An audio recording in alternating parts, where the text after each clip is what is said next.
আসসালামু আলাইকুম। কেমন আছেন সবাই? আশা করছি সবাই খুব ভালো আছেন। আমি আর দুষ্টু সাভারটা আলহামদুলিল্লাহ ভালো আছি। তো গত দিন হচ্ছে বোনের বাসায় আসলাম। তো আহ, আসার পরে আজকে হচ্ছে পরের দিন। তো এখানে হচ্ছে রুটি আর সে সকালবেলায় গরুর মাংস রান্না করেছিল আর সাবাতের জন্য ডিম পোস্ট করে নিয়েছি। আসলে বলে না, মায়ের বাড়ির পরে বোনের একটা বাড়ি থাকলে মেয়েদের যাওয়ার আর একটা জায়গা হয়। তো সেরকমই হচ্ছে, এখানে এসে আমি সেরকম ফিল করছি। এত আরামায়েশ শান্তি মনে হচ্ছে। বাসায় থেকে আমার মাথা পুরো হ্যাং হয়ে গিয়েছিল।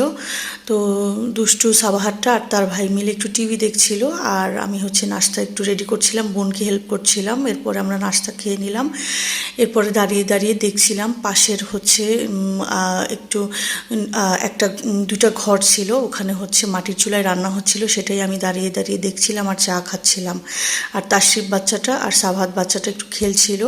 তো সাবাহাতকে আমি পড়াতে বসাবো, ওর হচ্ছে হোমওয়ার্ক দিয়েছে অনেকগুলো। তারপরে হচ্ছে সিটি এক্সাম শুরু হবে, তো ভাবলাম যে বই খাতা নিয়ে যাই, দু একদিন যাই থাকি, সেখানেও সাবাহাতকে পড়াবো। তো সাবাহাতকে পড়ানোর অবস্থা চিন্তা করে আমারও মনে হলো যে ছোটোবেলায় কেন আম্মু ছুটি দিলে কোথাও গেলে বই খাতা নিয়ে যেত। তখন তো ছোটোবেলায় খুবই বিরক্ত লাগতো যে আহা দু একদিন ছুটি পেয়েছি, সেখানেও হচ্ছে মা বই খাতা নিয়ে যাচ্ছে।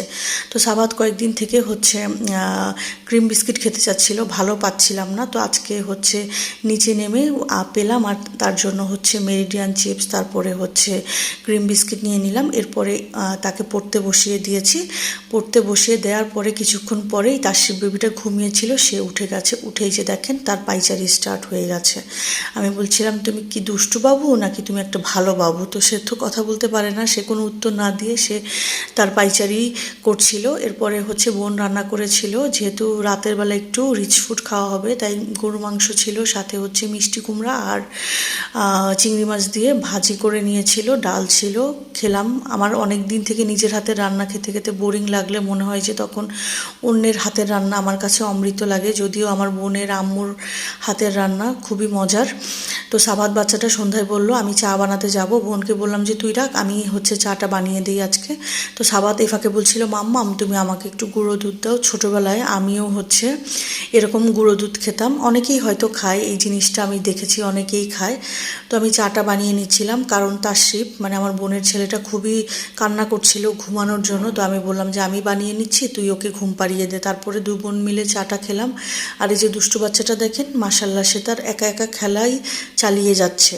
এরপরে সন্ধ্যায় হচ্ছে একটু মুড়ি মাখিয়ে নিয়েছিলাম আমরা। তারপরে হচ্ছে ফল ফ্রুটস কেটেছে, মালটা, নাশপাতি, আপেল, এগুলো খেলাম। তার মধ্যে আবার তাসরিফও হঠাৎ করে ব্যথা পেয়েছে, এইসব টেনশনে রান্না করতে লেট হয়ে গিয়েছিল। তারপর আলহামদুলিল্লাহ আমার বোন সব রান্না শেষ করলো। সে চাইনিজ আইটেম করেছিল, রাইস, তারপরে হচ্ছে ভেজিটেবল, চিকেন কারি, তারপরে ফ্রাইড চিকেন, এগুলো করেছিল। সবগুলো খাবারই অনেক মজা হয়েছে। সাভাত তো মহা খুশি, সে চাইনিজ আইটেম পেলে তো মহা খুশি হয়। আর খেতে পেরে বলছিল মাম্মাম অনেক মজা হয়েছে মালাঙের রান্না। সে তো আমার বোনকে মালাং বলে ডাকে। তো সাভাতের জন্য প্লেটিং করে নিলাম। তো আজকের ভিডিও ছিল এই পর্যন্ত। সবাই ভালো থাকবেন, আমাদের জন্য দোয়া করবেন। আল্লাহ হাফেজ।